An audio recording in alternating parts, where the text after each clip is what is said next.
see that track shows up here. I'll use connective tissue track 3. If I look at track details, you'll see the same information that you saw in the bed file. The next step is to modify an analysis method so that it uses that track-based file. And once again, this track-based file can either be used for filtering or for annotation, either or both. So the first thing I need to do is modify an analysis method so that it uses the track-based file that I just imported. So I go to Configure Settings, and I'm going to modify the default HaloPlex method. And I want to call your attention to this blue and white panel here in the center. And depending on what you want to do, you will either modify the filter or the track-based annotations, or both. So I'm going to go to the filter section, and you'll notice at the top of the filter section here in the large panel on the far right that there's a track-based filtering. I will select that checkbox, and then I can come down here and select the track of interest, which is that connective tissue 3 track that only includes the 3 collagen genes. I'll also show track-based annotations at this point. It's done very similarly. I'll select the track-based annotation, I'll select the track, and now because I've changed the analysis method, I need to save the analysis method. I'm going to name this analysis method connective tissue HaloPlex. Now I need to analyze the sample and use this analysis method. So I'll go to Analysis Workflow, Single Sample Analysis. I'm going to import an aligned file just so that this can occur quickly. I need to use the analysis method that just used the connective tissue track-based filtering.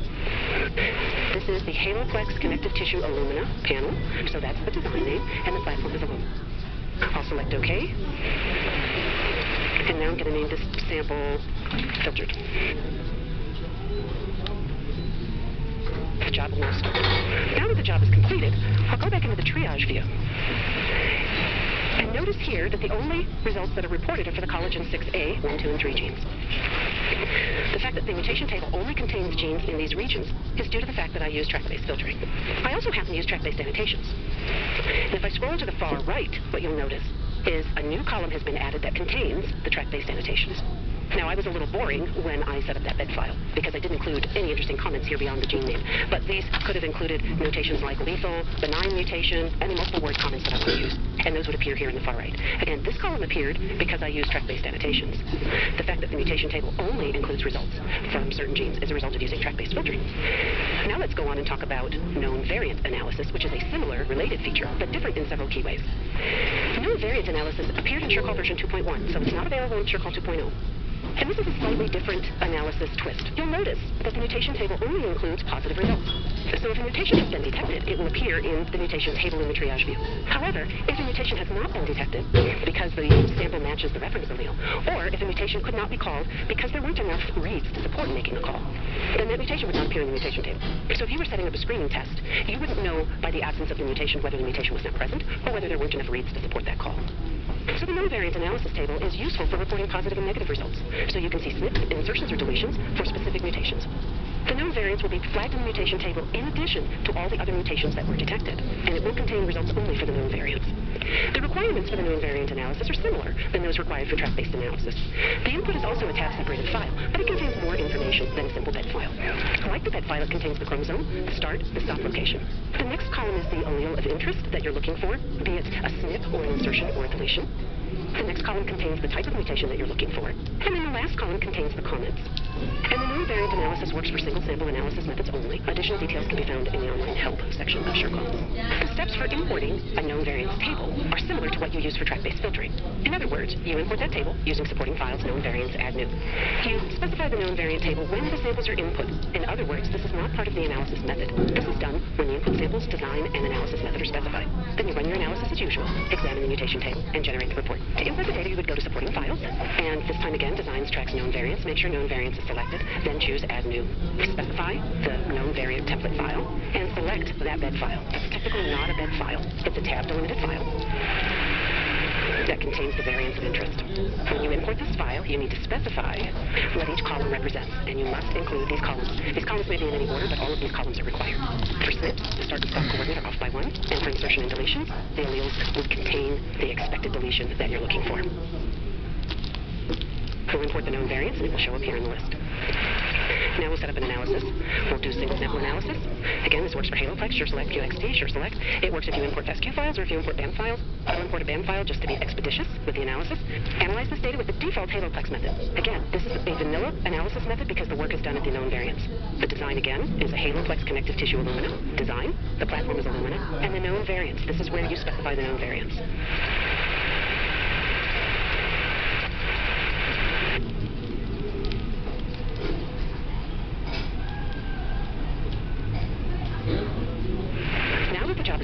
let's look at the triage view. You'll notice that you have two tabs at the top of the screen. You have a results tab and a known variants tab. The results tab will contain all of the mutations that have been detected, and if you scroll to the far right, an additional column has been added. You can filter this column, is known variant, and this has two values, called known variant or not known variant. And this means that this mutation is present in that known variant table that you just imported, or it's not present.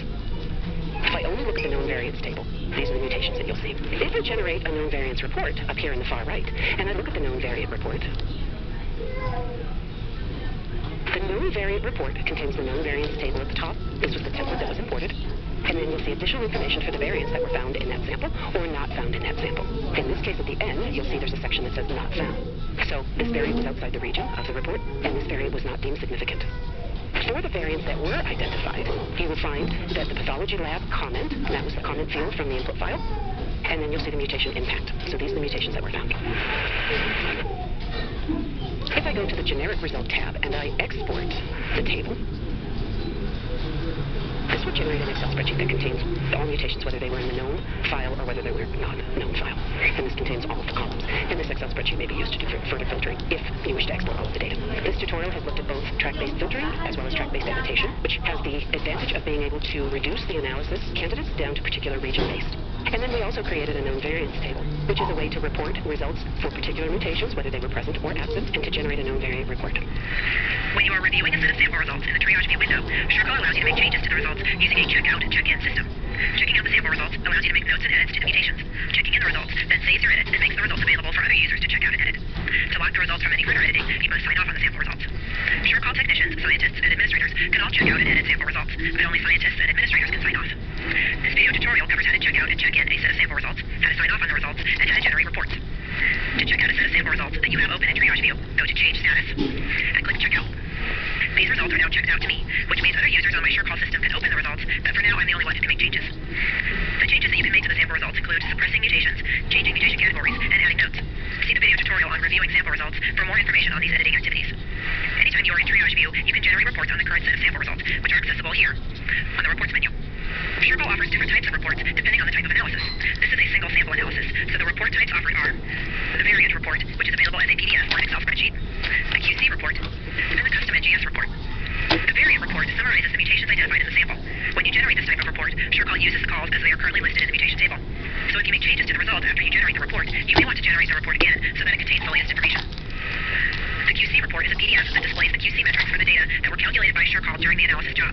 Unlike the variant report, the content of the QC report does not change depending on changes made to the mutation table. The content of the custom NGS report is dependent on the template that you selected to generate the report. Custom NGS report templates can be configured from the Configure Settings screen. See the video tutorial called Configuring a Custom NGS Report Template for instructions on how to make use of this very flexible report option. Let's now generate a report so you can see how the process works. We'll do the QC report. So I just click QC report. And this dialog box asks if I want to include the exon table in the QC report. The exon table includes information on the exons that are impacted by the mutations, and it can be a lengthy part of the report, so some users may not want to include it. But I'll go ahead and click yes. This dialog box then opens where you can specify a location and file name for saving the report. I'm going to leave the default file name in place, which includes the sample name and date of the analysis job. When you're ready, click Save. Then a new message box opens, asking if you want to open the report at this time. Click Yes to open the report in your PDF viewer. Or you can click No and open the report at another time from its saved location that you specified earlier. At this point, these sample results are still checked out to me. When you're ready to check in the results, go back to Change Status and click Check In. Checking in the results saves any edits that you made in the mutation table and makes the results available for other SureCall users to check out. To sign off on the results, click Change Status again and sign off. In the message box that opens, click Yes to confirm that you want to sign off on the results, which will lock them from further editing. This next dialog box is for specifying a location and file name for the variant report. SureCall automatically generates a variant report when you sign off on the results for a single sample analysis. For other analysis types, a report called the mutation report is automatically generated during sign-off. Once you've entered the desired file path and name, click Save. And SureCall locks the results and generates the report. Again, you have the option of opening the report now or later. Note that the title bar of the Triage View window now shows the status of Reviewed, which indicates that these results have been signed off. Importantly, even after you've signed off, you can unlock the results and make further changes if necessary. To do that, click Change Status again and click Unlock. In the dialog box, click Yes to confirm, and the results are now in checked out status again. You can make your additional changes and then sign off again, which will generate a new variant report. Signing off on the sample results is the last step in the SureCall analysis workflow, and the variant report or mutation report for other analysis types serves as the record of the sample's mutation results.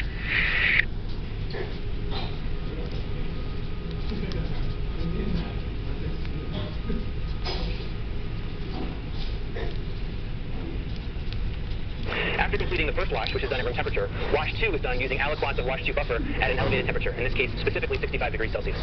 So prior to starting wash 2, what you're going to want to do is prepare aliquots of wash 2 buffer and pre-warm them either in a heat block that's using a thermometer to accurately set to 65 degrees or a water bath. You're going to want to allow these tubes to warm for anywhere from 30 minutes up to an hour or longer to ensure that they're properly heated before being used. Now to start the wash, what I'll be doing is I'll be using the streptavidin beads that have completed the first wash, and I'll be adding a volume of wash buffer 2 directly from the heat block to my sample.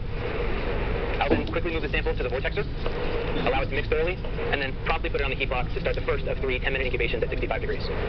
After about the first 2 or 3 minutes have elapsed during the 10-minute incubation period, I'll quickly remove the tube, vortex it, and place it promptly back again on the heat block. During the 10-minute incubation period, I like to vortex my sample 2 or 3 times to ensure the sample is mixing well with the warm wash buffer. Again, quickly removing the sample, putting it on the vortexer, and then quickly back in the heat block to minimize the time that the sample could potentially cool and lower the temperature of the wash that's occurring.